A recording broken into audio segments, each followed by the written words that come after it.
בוקר טוב לכל גולשי אתר Web2 Sport. אמש הסתיים טורניר כדורגל נייקי 2008 5-5, סימן של הרבה גמרים, הרבה שערים.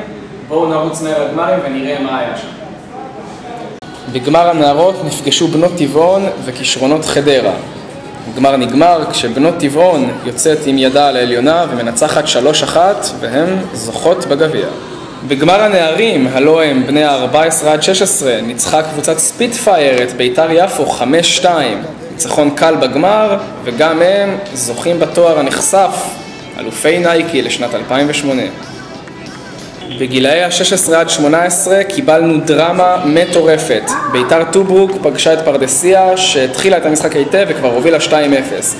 טוברוק חזרו למשחק וקיבלו פנדל מפוקפק בדקה האחרונה, אותו הם תרגמו לשער ויש לנו שוויון 2-2. בהערכה המומנטום היה עם טוברוק שישבו בדקה האחרונה של המשחק, והם מסיימים את הטורניר עם 3-2 גדול, ניצחון נהדר, והפלייסטיישנים הישר לביתם. לגמר הבוגרים הרגיעו שתי הקבוצות שעליהם אנחנו במהדורה הכרזנו כפייבוריטיות. מצד אחד הג'פניקה ומצד שני הפריים. אגב, שתי הקבוצות הן מתל אביב ושתיהן מתפקדות כמסעדת סושי ביום יום, כך שאפשר לקרוא לזה גמר הסושיות של תל אביב. אדם כהן כבש את שני השערים לג'פניקה, גיא מזרחי ישבה רק זמנית לפריים.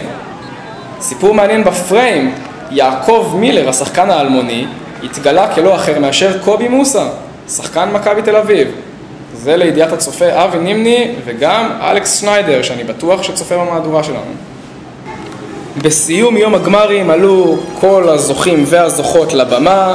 טקס נהדר ומופק יפהפה היה לנו כאן בכפר סבא, בנוכחותו של ראש העירייה יהודה בן חמו, שגם העניק את המדליות והגביעים לזוכים. גם את בוני גינסבורג ראינו והוא הוציא פתקים של מי שיטוסו למשחק ביורו מתנת גולדטיים.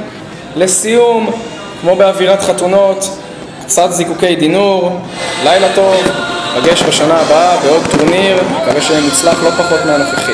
לילה טוב לכולם.